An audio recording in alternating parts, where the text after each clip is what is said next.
Видеоны қорықпай аяғына дейін көре аласың ба? Көре алсаң сыйлық бар досым. Андрей біздің кішкентай қалада таңертеңнен кешке дейін таксист болып жұмыс істеді, және арасында түні бойы істеп жүрді. Бірде ол ауысымнан үйге кеш қайтты. Түнгі сағат 12 болды.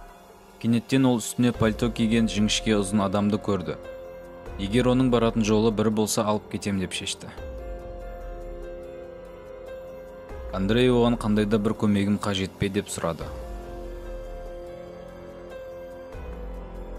Әлгі ер адам еңкейіп көліктің ішіне қарады. Ол сұр түсті үлкен, ескі шляпамен болды. Көлеңкесі оның бетін толығымен жауып тұрғандықтан Андрей оның тек қана иегі мен бірнеше кішкентай тістерін ғана байқады. Андрей оның жауабын күтпестен ала кетуге бел байлады да жаймендеп газды басып жүре бастады. Бірақ әлгі оғаш адам қолын көлікке созып артқы есікті ашты. Көзді ашып жұмғанша ол артқы орындықта отырды. Андрей оның қалай мінгенін түсінбей қалды. Өйткені есік ішінен құлыптанып тұрған. Дірілдеген дауыспен сізге қайда бару қажет деді.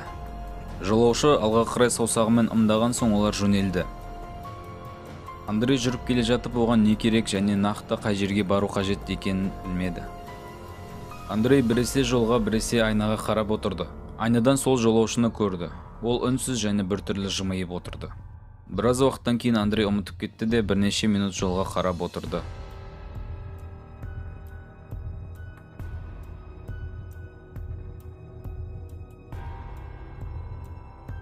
Содан кейін ол тағы да айнаға қарап артында ешкім жоқ екенін көрді. Менде ең қорқынышты видеолар. Тіркеліп көріп кет.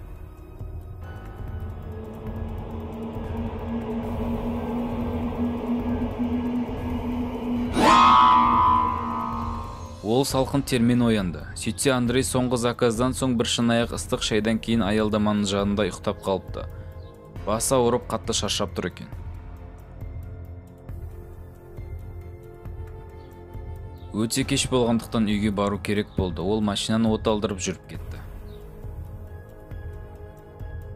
Арада біраз уақыт өткеннен кейін жолдың жиегінде Андрей тағы да ұзын плащ киген үлкен шляпасы бар бір ер адамның тұрғанын байқады.